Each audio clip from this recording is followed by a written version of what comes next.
شاہ عبدالعزیز صاحب رحمۃ اللہ علیہ ایک دفعہ دہلی کی جامع مسجد کے اندر جمعہ کا خطبہ ارشاد فرما رہے تھے، تو ایک انگریز مسجد میں انٹر ہوا اور اس نے اشعار کی صورت میں ایک اعتراض رکھا سامنے۔ اس نے کہا کہ عیسیٰ ز محمد اعلیٰ است کہ ای در زیر زمین و آ بعوج سما است، کہ عیسیٰ علیہ السلام حضور اکرم صلی اللہ علیہ وسلم سے زیادہ اعلیٰ ہے، زیادہ بہتر ہے، اس لیے کہ یہ تو زمین کے نیچے ہیں قبر کے اندر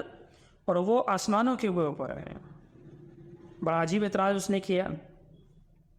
لیکن آگے بھی شاہ عبدالعزیز صاحب رحمۃ اللہ علیہ تھے، انہوں نے آگے فوراً شعر کی صورت میں ہی جواب دیا کہ دلیل تو ہم چنی قوی نیست کہ حباب برسر آب و گوہر تہ دریا است۔ شاہ عبدالعزیز صاحب رحمۃ اللہ جواب دیا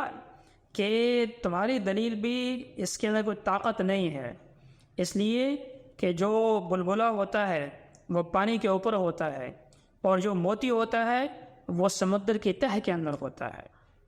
ٹھیک ہے، مطلب یہ ہے کہ ظاہری اعتبار سے کوئی ایک آدمی اوپر نظر آ رہا ہے تو اس کا یہ مطلب نہیں ہے کہ واقعی اس کے اندر وہ صلاحیت زیادہ ہے یا وہ زیادہ اعلیٰ ہے اس لیے وہ اوپر نظر آ رہا ہے، بلکہ بعض دفعہ جس کو کوئی حیثیت نہیں ہوتی وہ اوپر ہوتا ہے، جس کی حیثیت بہت زیادہ ہوتی ہے وہ نیچے ہوتا ہے۔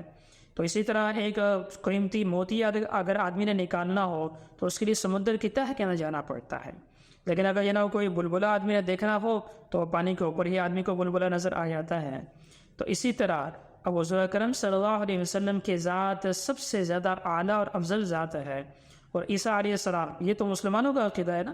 کہ مسلمان یہ کہتے ہیں کہ عیسیٰ علیہ السلام آسمانوں کے اوپر ہے، عیسائی تو یہ کہتے ہیں کہ وہ صلیب کے اوپر چڑھ گئے اور اس کے بعد انہوں نے کفارہ دے دیا اور اس کے بعد وہ ختم ہو گئے۔ تو یہ تو عیسائیوں کا عقیدہ ہے، لیکن مسلمان یہ کہتے ہیں کہ عیسیٰ علیہ السلام زندہ ہے، آسمانوں کے اوپر ہیں اور قیامت کے قریب آئیں گے۔ اس نے مسلمانوں کی ہی بات کو لے کے مسلمانوں کے اوپر اعتراض کیا، لیکن آگے بھی عالم بہت بڑے تھے، انہوں نے اس کا صحیح ٹکا کے جواب دے دیا۔ تو حضور اکرم صلی اللہ علیہ وسلم سب سے زیادہ اعلیٰ اور افضل ہیں۔